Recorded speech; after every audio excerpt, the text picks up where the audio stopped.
തമിഴ്നാട്ടിൽ പുതിയ രാഷ്ട്രീയ യുഗത്തിന് തുടക്കം. യഥാർത്ഥവും മതേതരവുമായ സാമൂഹിക നീതിയുടെ പുതിയ യുഗം ആരംഭിക്കുന്നു എന്ന് പ്രഖ്യാപിച്ച് തമിഴ്നാടിന്റെ പുതിയ മുഖ്യമന്ത്രിയായി സി ജോസഫ് വിജയ് അധികാരമേറ്റു. ചെന്നൈയിൽ നടന്ന സത്യപ്രതിജ്ഞാ ചടങ്ങിന് ശേഷമുള്ള തന്റെ കന്നി പ്രസംഗത്തിൽ രാജകീയ പാരമ്പര്യങ്ങളില്ലാത്ത ഒരു സാധാരണക്കാരൻ ആയാണ് അദ്ദേഹം സ്വയം വിശേഷിപ്പിച്ചത്. വ്യാജ വാഗ്ദാനങ്ങൾ നൽകി ജനങ്ങളെ വഞ്ചിക്കില്ലെന്ന് വ്യക്തമാക്കിയ അദ്ദേഹം തന്റെ സർക്കാരിന്റെ പ്രകടനം വിലയിരുത്താൻ ജനങ്ങൾ ന്യായമായ സമയം അനുവദിക്കണമെന്നും അഭ്യർത്ഥിച്ചു. സർക്കാരിൽ താൻ മാത്രമായിരിക്കും ഏക അധികാര കേന്ദ്രമെന്ന് വിജയ് അസന്നിഗ്ധമായി പ്രഖ്യാപിച്ചു. സഖ്യകക്ഷികളുടെ സമ്മർദ്ദങ്ങൾക്ക് വഴങ്ങില്ലെന്നും സർക്കാരിന്റെ നയങ്ങളിൽ തനിക്ക് പൂർണ്ണ ഉത്തരവാദിത്വം ഉണ്ടായിരിക്കുമെന്നുമുള്ള ശക്തമായ സൂചനയാണ് ഈ പ്രസ്താവനയിലൂടെ അദ്ദേഹം നൽകുന്നത്. മുഖ്യമന്ത്രിയായുള്ള ആദ്യ ദിനം തന്നെ സുപ്രധാന തീരുമാനങ്ങൾക്കാണ് അദ്ദേഹം ഒപ്പുവെച്ചത്.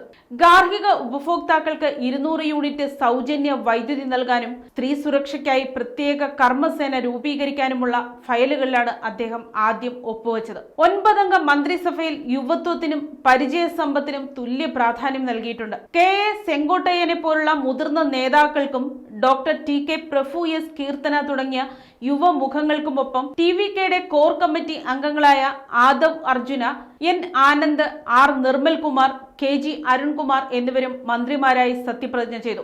എന്നാൽ ഭൂരിപക്ഷം തെളിയിക്കാൻ സർക്കാരിനെ പിന്തുണച്ച കോൺഗ്രസിൽ നിന്ന് ആർക്കും തന്നെ പുതിയ മന്ത്രിസഭയിൽ ഇടം ലഭിച്ചില്ല എന്നത് ശ്രദ്ധേയമാണ്. സംസ്ഥാനത്തിന്റെ സാമ്പത്തിക കാര്യങ്ങളിൽ സുതാര്യത ഉറപ്പാക്കാൻ ധവളപത്രം പുറത്തിറക്കുന്നത് പരിഗണിക്കുമെന്നും മുഖ്യമന്ത്രി അറിയിച്ചു. പുതിയ മുഖ്യമന്ത്രിയെ പ്രധാനമന്ത്രി നരേന്ദ്രമോദി അഭിനന്ദിച്ചു.